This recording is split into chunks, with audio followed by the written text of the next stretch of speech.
അപ്പോൾ IOQ എന്നുള്ള exam കഴിഞ്ഞു. ഇനി എന്ത്?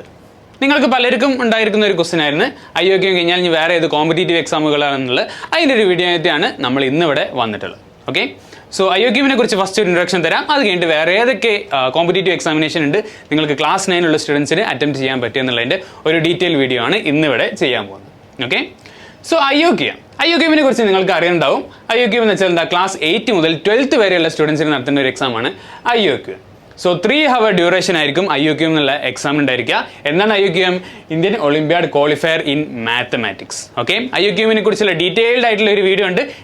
ആ വീഡിയോക്കുള്ള ലിങ്ക് ഓൾറെഡി നിങ്ങൾക്ക് കമന്റ് സെക്ഷൻ ഡിസ്ക്രിപ്ഷനിൽ കാണാൻ പറ്റും. ഓക്കെ, നമ്മൾ എല്ലാ എക്സാമുകളെയും ഒന്ന് പരിചയപ്പെടുത്താൻ പോവാണ്. ഓക്കെ, 30 ക്വസ്റ്റ്യൻസ് ആയിരിക്കും IOQന് ഉണ്ടായിരിക്കുക. അതുപോലെ തന്നെ 1 to 99 എന്നുള്ള ആൻസേഴ്സ് ആയിരിക്കും എല്ലാ ക്വസ്റ്റിനും. എന്ന് വെച്ചാൽ ന്യൂമറിക്കൽ ആൻസേഴ്സ് ആയിരിക്കും ഉണ്ടായിരിക്കുക. എന്ന് വെച്ചാൽ ഓപ്ഷനൊന്നും നിങ്ങൾക്ക് ഉണ്ടായിരിക്കില്ല. നേരെ എല്ലാ ക്വസ്റ്റിനും ആൻസർ 1 to 99 ആയിട്ടുള്ള ഒരു നമ്പർ ആയിരിക്കും. വേറെ ഫസ്റ്റ് വീക്ക് ഓഫ് സെപ്റ്റംബറിലാണ് സാധാരണ IOQ എന്നുള്ള എക്സാമിനേഷൻ നടക്കുക. IOQ എന്നുള്ള എക്സാമിനേഷൻ എന്ന് വെച്ചാൽ ഫസ്റ്റ് IMO എന്ന് വെച്ചാൽ ഇന്റർനാഷണൽ മാത്ത് ഒളിമ്പ്യാഡ് എന്നുള്ള എക്സാമിൻ്റെ ഫസ്റ്റ് ഘട്ടത്തിലുള്ള എക്സാമാണ് IOQയുമായിട്ട് വരാൻ പോകുന്നത്. അത് കഴിഞ്ഞിട്ട് ഒരുപാട് സ്റ്റേജുകളുണ്ട്. ഇത് കഴിഞ്ഞാൽ നേരെ പ്രിലിമിനറി റീജിയണൽ മാത്ത് ഒളിമ്പ്യാഡ് ആയിരിക്കും. അങ്ങനെ അവസാനമുള്ളതാണ് ഇന്റർനാഷണൽ മാത്ത് ഒളിമ്പ്യാഡ്. ഓക്കെ, അതിലൊരു ഡീറ്റെയിൽ വീഡിയോ നിങ്ങൾക്ക് കാണാൻ പറ്റും. യെസ്, സോ ഇതൊക്കെയാണ് നമ്മൾ കഴിഞ്ഞ കൊല്ലത്ത് എന്ന് വെച്ചാൽ 2024 എന്ന് വെച്ചാൽ ഈ കൊല്ലത്തെ എക്സാമിനേഷന് വന്നിട്ടുള്ളത്. അത്യാവശ്യം സിമ്പിൾ ആയിട്ടുള്ള കുറച്ച് ക്വസ്റ്റ്യൻസ് ആയിരുന്നു. ആദ്യത്തെ 4 ക്വസ്റ്റ്യൻസ് മാത്രമാണ് കമ്പാരിറ്റീവ്ലി സിമ്പിളാണ്. പിന്നെ കുറച്ച് കഴിഞ്ഞിട്ട് ഡിഫിക്കൽട്ടി കൂടി വരും. ഓക്കെ, യെസ്, അപ്പോൾ ഇത്ര സിമ്പിൾ ആയിട്ടുള്ള ക്വസ്റ്റ്യൻസ് ഒക്കെയാണ് ഇടയ്ക്ക് ചോദിക്കാറുള്ളത്. യെസ്, ഇനി IOQ കഴിഞ്ഞാൽ ഇനി എന്ത്? ഓക്കെ, സോ ഇനി വരാൻ പോകുന്ന എക്സാമിനേഷനെ കുറിച്ചാണ് ഞാൻ കൂടുതൽ പരിചയപ്പെടുത്താൻ പോകുന്നത്. ഫസ്റ്റ് എക്സാം NSC-JS ആണ്. എന്താ NSC-JS? IAPT നടത്തുന്ന ഒരു എക്സാമിനേഷനാണ് NSC-JS. Okay, Indian association of physics teachers നടത്തുന്ന ഒരു എക്സാമിനേഷൻ. ഓക്കെ, ഇതിനെ കുറിച്ചുള്ള കൂടുതലായിട്ടുള്ള ഇൻഫർമേഷൻ നമ്മൾ പ്രൊവൈഡ് ചെയ്യുന്നതായിരിക്കും. ഓൾറെഡി നിങ്ങൾക്ക് ഡിസ്ക്രിപ്ഷനിൽ ആഡ് ചെയ്യുന്നതായിരിക്കും. Okay, national standard examination in junior science ആണ് NSC-JS. ഓക്കെ, യൂഷ്വലി കണ്ടക്ട് ചെയ്യുന്ന എൻഡ് ഓഫ് നവംബറിൻ്റെ അവസാനമാണ് നമ്മൾ ഈ എക്സാം കണ്ടക്ട് ചെയ്യുന്നത്. മാത്രമല്ല 8 മുതൽ 10 വരെയുള്ള സ്റ്റുഡൻസിനാണ് NSC-JS അറ്റംപ്റ്റ് ചെയ്യാൻ പറ്റുക. ഓക്കെ, സോ 2 hour ഡ്യൂറേഷനുള്ള എക്സാമിനേഷൻ ആയിരിക്കും. അതിൽ 60 ക്വസ്റ്റ്യൻസ് ആയിരിക്കും ഉണ്ടായിരിക്കുക. സോ NSC-JSനെ കുറിച്ച് എന്താ പറയാനുള്ളത്? ഇത് മൊത്തത്തിൽ ഒരു സയൻസ് മാത്രമുള്ള ക്വസ്റ്റ്യൻസ് വെച്ച് നടത്തുന്ന ഒരു എക്സാമിനേഷനാണിത്. ബയോളജി, കെമിസ്ട്രി, ഫിസിക്സ് ഈ 3 സബ്ജക്റ്റിനായിരിക്കും സയൻസ് ക്വസ്റ്റ്യൻസ് ഉണ്ടായിരിക്കുക. മാത്സ് അത്ര ഇമ്പോർട്ടൻ്റ് അല്ല. പക്ഷേ ഫിസിക്സിലൊക്കെ നിങ്ങൾക്ക് മാത്സ് വരച്ചിട്ടുള്ള ക്വസ്റ്റ്യൻസ് ഉണ്ടായിരിക്കും. സോ മാത്സ് മൊത്തത്തിൽ ഒഴിവാക്കാൻ പറ്റില്ല. പക്ഷേ മാത്സിന് ഒറ്റയ്ക്ക് ക്വസ്റ്റ്യൻ വരുന്നതല്ല. ഓക്കെ, സോ ബേസിക്കലി ഇത് സയൻസ് മാത്രം ഫോക്കസ് ചെയ്തിട്ടുള്ള ഒരു എക്സാമിനേഷനാണ്. NSC-JS പോലെ ഇത് 8 to 10 വരെയുള്ള കുട്ടികൾക്കാണ്. അതുപോലെ 10 to 12 വരെയുള്ള കുട്ടികൾക്ക് വേറൊരു എക്സാമിനേഷൻ ഉണ്ട്. NSCP, NSCC, NSCB and NSEA, national science for ഇത് ഫിസിക്സ് ആണ്, chemistry, biology and astronomy. Okay, ഇതുപോലെ എക്സാമിനേഷൻ ഉണ്ട്. നാഷണൽ സ്റ്റാൻഡേർഡ് എക്സാമിനേഷനാണ് ജൂനിയർ സയൻസിനുള്ളത്. പക്ഷെ ഇവിടെ എന്താ ഉള്ളത്? യൂഷ്വലി കണ്ടക്ടിങ് എൻഡ് ഓഫ് നവംബറാണ്. നമ്മൾ സെയിം കേസ് NSC-JSനും ഇതുപോലെ തന്നെ ആയിരുന്നു. 10 to 12 വരെയുള്ള സ്റ്റുഡൻസിനാണ് ഇത് അപ്ലിക്കബിൾ. ക്ലാസ് 9 സ്റ്റുഡൻസിന് ഇത് അപ്ലിക്കബിൾ അല്ല. 2 hour ഡ്യൂറേഷൻ ആയിരിക്കുന്നു. സെയിം അതുപോലെ തന്നെ 60 ക്വസ്റ്റ്യൻസ്. ക്ലാസ് 12 സയൻസ് സിലബസ് ആയിരിക്കും നിങ്ങൾ എഴുതാൻ പോകുന്നത്. എന്ന് വെച്ചാൽ 10 മുതൽ 12 വരെയുള്ള സ്റ്റുഡൻസും 12 സയൻസ് സിലബസ് പഠിച്ചതിന് ശേഷം മാത്രമേ ഇത് എഴുതാൻ പാടുള്ളൂ. ഓക്കെ, അല്ലെങ്കിൽ എഴുതിയാലും കുഴപ്പമൊന്നുമില്ല. ഓക്കെ, IAPT തന്നെ നടത്തുന്ന സെയിം എക്സാമിനേഷനാണ്. വേറെ എക്സാമിനെ കുറിച്ച് പറയാനുള്ളത് NSTSC. ഓക്കെ, ക്ലാസ് 9 സ്റ്റുഡൻസിന് എഴുതാൻ പറ്റിയ ഒരു കോമ്പറ്റേറ്റീവ് എക്സാമാണ്. എന്നാണിത്? National level science talent search examination. ആരുടെ അടുത്തുനിന്നാണ്? NSTC നടത്തുന്ന ഒരു എക്സാമിനേഷനാണ് NSTSC. ഓക്കെ, യൂഷ്വലി കണ്ടിട്ട് എന്താ ഫസ്റ്റ് വീക്ക് ഓഫ് ഡിസംബറിലാണ് സാധാരണ NSTSC നടക്കാറുള്ളത്. ക്ലാസ് 2 to 10 വരെയുള്ള കുട്ടികൾക്കും ഉണ്ടായിരിക്കും. മാത്രമല്ല ക്ലാസ് 11 and 12 അവർക്ക് ഫിസിക്സ്, കെമിസ്ട്രി, മാത്സും ഉണ്ടായിരിക്കും. ഫിസിക്സ്, കെമിസ്ട്രി, ബയോളജിയും ഉണ്ടായിരിക്കും. 4 കൂടിയുള്ള എക്സാമിനേഷൻ ഉണ്ടായിരിക്കില്ല.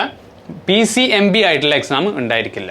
ഓക്കെ, അപ്പോൾ എല്ലാ ക്ലാസ്സുകൾക്കുള്ളവർക്കും അവരുടെ ഓരോ ക്ലാസ്സിനനുസരിച്ചുള്ള ടെസ്റ്റ് പേപ്പർ ആയിരിക്കും ഉണ്ടായിരിക്കും. സോ 1 hour ഡ്യൂറേഷനുള്ള എക്സാമിൽ 60 ക്വസ്റ്റ്യൻസ് ആയിരിക്കും ഉണ്ടായിരിക്കുക. ക്ലാസ് 3 to 12 60 ക്വസ്റ്റ്യൻസ് ആയിരിക്കും. ക്ലാസ് 1 വരാൻ പോകുന്ന 50 ക്വസ്റ്റ്യൻസ് ആയിരിക്കും. സോ ഇതാണ് NSTSC. ഓക്കെ, ഇതിൻ്റെ ഡീറ്റെയിൽ ആയിട്ടുള്ള വീഡിയോ നിങ്ങൾക്ക് ഓൾറെഡി അവൈലബിൾ ആയിരിക്കും. നമ്മൾ വീഡിയോയിൽ ഓൾറെഡി ടാഗ് ചെയ്യുന്നതായിരിക്കും. ഓക്കെ, സോ ഇതൊക്കെയാണ് NSTSCയുടെ ഗൈഡ് ലൈൻസ് ആയിട്ട് വരാൻ പോകുന്നത്. 60 ക്വസ്റ്റ്യൻസ് ആണ് മൊത്തം എന്ന് പറഞ്ഞിട്ടുള്ളത്. ആ മൊത്തം വരുന്ന 60 ക്വസ്റ്റ്യൻസിൽ 25 ക്വസ്റ്റ്യൻസും വരാൻ പോകുന്നത് മാത്തമാറ്റിക്സിലായിരിക്കും.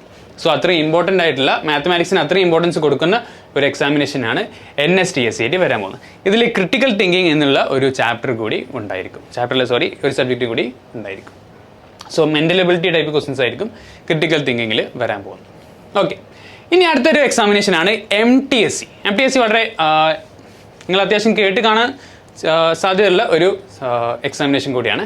Maths talent search examination. കേരളത്തിലാണ് അത് നടത്തുന്നത്. Maths talent search examination first week of ഡിസംബറിലായിരിക്കും നടക്കുക. ഓക്കെ, സ്കൂൾസ് വഴി ആയിരിക്കും നമ്മളത് അപ്ലൈ ചെയ്യുക. നോർമലി ഓൺലൈൻ മെത്തേഡിലായിരിക്കില്ല, സ്കൂൾസ് സെൻറ്റേഴ്സ് വഴി ആയിരിക്കും നമ്മളിത് അപ്ലൈ ചെയ്യുക. സോ LKG മുതൽ ക്ലാസ് 12 വരെയുള്ള കുട്ടികൾക്ക് ഇത് അപ്ലൈ ചെയ്യാൻ പറ്റും. മാത്സ് മാത്രമായിരിക്കും ഇത് ഉണ്ടായിരിക്കുക. യെസ്, 1.5 hour ഡ്യൂറേഷനുള്ള എക്സാമിൽ എത്ര ക്വസ്റ്റ്യൻസ് ചോദിക്കുന്നതായിരിക്കും? 50 ക്വസ്റ്റ്യൻസ് ആയിരിക്കും ഉണ്ടായിരിക്കും. So portions covered till November 30. എന്ന് വെച്ചാൽ ഫസ്റ്റ് വീക്ക് ഡിസംബറിൽ നടക്കുന്ന എക്സാമിനേഷനിൽ November 30 വരെയുള്ള പോർഷൻസ് എന്തൊക്കെ കവർ ചെയ്യുന്നുണ്ടോ അതൊക്കെ നിങ്ങൾക്ക് MTSCയിൽ ചോദിക്കുന്നതായിരിക്കും. MTSCനെ കുറിച്ചുള്ള ഡീറ്റെയിൽ ആയിട്ടുള്ള വീഡിയോ നമ്മൾ ഈ ഇതിൽ ടാഗ് ചെയ്യുന്നതായിരിക്കും, വീഡിയോയിൽ ടാഗ് ചെയ്യുന്നതായിരിക്കും. ഓക്കെ, സോ അടുത്ത് വരാൻ പോകുന്ന ISRO യുവിക. വളരെ ഇമ്പോർട്ടൻ്റ് ആയിട്ടുള്ള ഒരു പ്രോഗ്രാമാണിത്. ഇന്ത്യൻ സ്പേസ് റിസർച്ച് ഓർഗനൈസേഷൻ നടത്തുന്ന യുവിക എന്നുള്ള പ്രോഗ്രാം. എന്താണിത് പ്രോഗ്രാം? യുവിക യുവ വിജയന കാര്യക്രം, യങ് സയൻറ്റിസ്റ്റ് പ്രോഗ്രാമാണിത്. ഇതിനെക്കുറിച്ച് പറയാനുള്ളത് ഇതൊരു 2 week പ്രോഗ്രാമാണ്. ISROയിൽ നടക്കുന്ന ഒരു 2 week പ്രോഗ്രാമാണിത്. Usually conducted in the last of May last നടക്കുന്ന ഒരു എക്സാമാണിത്. എക്സാം അല്ല, ഒരു പ്രോഗ്രാമാണിത്. ഇത് ക്ലാസ് 9 സ്റ്റുഡൻസിന് മാത്രം നടക്കുന്ന എക്സ്ക്ലൂസീവ്ലി നടക്കുന്ന ഒരു എക്സാം ആയിരിക്കും. ഇത് കോ കരിക്കുലർ ആക്ടിവിറ്റീസും ക്ലാസ് 8 മാർക്കും ബേസ്ഡ് ആയിരിക്കും നിങ്ങളെ യുവിക പ്രോഗ്രാമിലേക്ക് നിങ്ങളെ സെലക്ഷൻ നടത്തുക. കോ കരിക്കുലർ ആക്ടിവിറ്റീസ് എന്ന് വെച്ചാൽ സ്കൗട്ട് ആൻഡ് ഗൈഡ്, പിന്നെ അതുപോലെ sports, maths fair, science fair, പിന്നെ ക്ലാസ് 8 മാർക്സും 50% കട്ട് ഓഫ് ഉണ്ട്. അങ്ങനെ ഒരുപാട് ഇതെല്ലാം കൂടി കമ്പൈൻ ചെയ്തിട്ടാണ്, ഒരുപാട് ക്രൈറ്റീരിയ കമ്പൈൻ ചെയ്തിട്ടായിരിക്കും നിങ്ങളെ ഇതിലേക്ക് ഈ 2 week പ്രോഗ്രാമിലേക്ക് സെലക്ട് ചെയ്യപ്പെടുക. കഴിഞ്ഞ ഇയർ എക്സാമിൽ നിന്ന് ഒരുപാട് പേരെ സെലക്ട് ചെയ്തിരുന്നു. യെസ്, അവിടെ ഇമേജാണ് ഇവിടെ തന്നിട്ടുള്ളത്. യെസ്, കുറച്ച് പേര് 3-4 പേരെ എങ്ങാണ്ട് സെലക്ട് ചെയ്തിരുന്നു നമ്മുടെ ISRO യുവികയിലേക്ക്. ഓക്കെ, സോ അടുത്ത പോലെ നിങ്ങൾക്കും ഇതുപോലുള്ള ചാൻസ് ഉണ്ടായിരിക്കും. അടുത്ത് പറയാനുള്ളത് SOF ആണ്. ഓക്കെ, സയൻസ് ഒളിമ്പ്യാഡ് ഫൗണ്ടേഷൻ നടത്തുന്ന ഒരുപാട് സീരീസ് ഓഫ് എക്സാം ആയിരിക്കും SOF. ഓക്കെ, ഇത് ഒരു ഒളിമ്പ്യാഡ് സീരീസ് ആണ്. അവരെന്താ നടത്തുക? സെപ്റ്റംബർ ടു ഡിസംബർ വരെയുള്ള ടൈം പീരീഡിൽ 2 ലെവലായിട്ടായിരിക്കും എക്സാമിനേഷൻ വരാൻ പോകുന്നത്. ഒരുപാട് എക്സാമിനേഷൻ ഉണ്ടായിരിക്കും. IMO ആൻഡ് NSO ഇതൊക്കെ ഭയങ്കര കോമൺ ആണ്. മാത്സിൻ്റെ ഒളിമ്പ്യാഡ് വേറെ നടക്കാറുണ്ട്, ആസ്ട്രോണമീൻ്റെ ഒളിമ്പ്യാഡ് വേറെ നടക്കാറുണ്ട്, സയൻസിൻ്റെ ഒളിമ്പ്യാഡ് വേറെ നടക്കാറുണ്ട്. ഒരുപാട് എക്സാമിനേഷൻ നടത്തുന്നുണ്ട് SOF. ഓക്കെ, സോ 1 to 12 ആയിട്ടുള്ള സ്റ്റുഡൻസിന് ക്ലാസ് 1 to 12 എല്ലാ ക്ലാസ്സുകൾക്കും അവരുടെ സബ്ജക്റ്റീവ് ആയിട്ടുള്ള ടെസ്റ്റ് പേപ്പർ ഉണ്ടായിരിക്കും. യെസ്, സോ എക്സാം ഡ്യൂറേഷൻ ഓരോ എക്സാമിനനുസരിച്ച് മാറുന്നതായിരിക്കും. മാത്സിനൊക്കെ 1 hour ആയിരിക്കും ഉണ്ടായിരിക്കുക. അനുസരിച്ച് ഓരോ എക്സാമിനേഷനും മാറുന്നതായിരിക്കും. യെസ്, അടുത്ത് പറയാൻ പോകുന്നത് NSMC ആണ്. വളരെ ഇമ്പോർട്ടൻ്റ് ആയിട്ടുള്ള ഒരു എക്സാമിനേഷനാണിത്. Career for competitive excellence CCE നടത്തുന്ന ഒരു എക്സാമിനേഷനാണ് NSMC. Okay, national science and maths ചാമ്പ്യൻഷിപ്പാണ് എക്സാമിനേഷൻ്റെ പേര്. ഇത് ക്ലാസ് 5 to 10 സ്റ്റുഡൻസിനായിരിക്കും നടക്കുക. ഇത് നടക്കാൻ പോകുന്ന സിലബസ് എന്ന് വെച്ചാൽ മെൻ്റൽ എബിലിറ്റി ഉണ്ടായിരിക്കും, മാത്സ് ഉണ്ടായിരിക്കും, കെമിസ്ട്രി ഉണ്ടായിരിക്കും, ഫിസിക്സ് ഉണ്ടായിരിക്കും, ബയോളജി ഉണ്ടായിരിക്കും. ഇങ്ങനെ 5 സബ്ജക്റ്റിൽ നിന്നായിരിക്കും NSMC ക്വസ്റ്റ്യൻസ് ഡ്രാഫ്റ്റ് ചെയ്യുന്നത്. 1 hour ഡ്യൂറേഷനുള്ള എക്സാമിനേഷനിൽ 40 ക്വസ്റ്റ്യൻസ് ആയിരിക്കും ചോദിക്കുക. ഇതിൽ കൂടുതലും വരാൻ പോകുന്നത് മാത്സിനായിരിക്കും കൂടുതൽ വെയിറ്റേജ് വരാൻ പോകുന്നത്. സോ NCERT സിലബസ് ആണ് ഇവിടെ ഫോളോ ചെയ്യുന്നത്. സോ ഇത്രയും എക്സാമിനേഷൻസ് ആണ് നമുക്ക് വരുന്നത്. ഓക്കെ, ക്ലാസ് 9 സ്റ്റുഡൻസിന് അറ്റംപ്റ്റ് ചെയ്യാൻ പറ്റിയ ഒരു 6-7 കോമ്പറ്റേറ്റീവ് എക്സാമിനേഷനാണ് നമ്മളിവിടെ ലിസ്റ്റ് ചെയ്തിട്ടുള്ളത്. ഓക്കെ.